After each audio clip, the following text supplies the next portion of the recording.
Every day on this channel, I cover everything Sawyer Merritt said on X in the last 24 hours. Starting off with SpaceX, Sawyer reports that SpaceX has announced that Starlink has now over 9 million customers, up from 8 million in November and 7 million in August 2025. Starlink added a record 21,275 new customers on average per day since they hit 8 million, smashing their previous record of 14,250. That growth rate is a whopping 49.3% higher than it was just last month.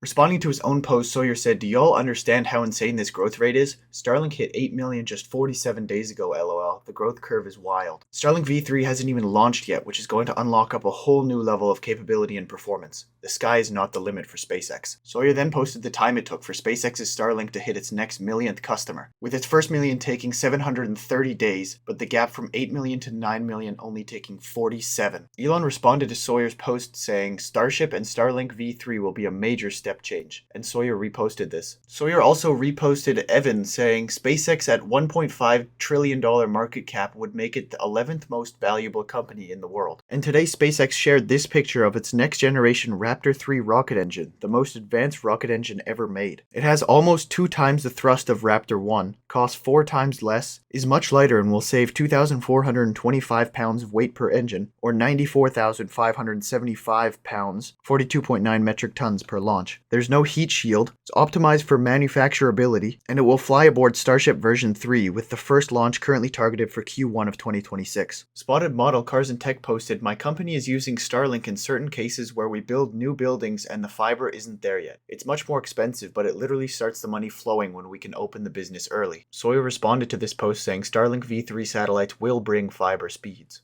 Moving on to Tesla now, Sawyer reports that Tesla spotted robotaxi validation testing near Fredonia, New York today in preparation for future service expansion. Responding to this video posted by Project RCC showing that nobody is coming to a full stop at the stop sign, Sawyer commented that he wishes the NHTSA, the National Highway Traffic Safety Administration, would just let FSD do a rolling stop, even if it's just 0.5 miles per hour or something. Tesla's own data shows that when people are driving manually, less than 1% of the population actually comes to a full stop at a stop sign. Sawyer reports that he just received FSD V14.2.2 on his Model Y. He says that there is one new thing in the release notes. The navigation pin will be adjusted based on the selected arrival option. He also posted this image saying, "Oh hey Tesla Energy Cybertruck." Sawyer reports that Canaccord Genuity analyst George Giannarakis has increased his Tesla price target to $551 from $482 with a buy rating. He's quoted saying, "The reset in the US EV market is laying the groundwork for a more durable and attractive long-term demand environment.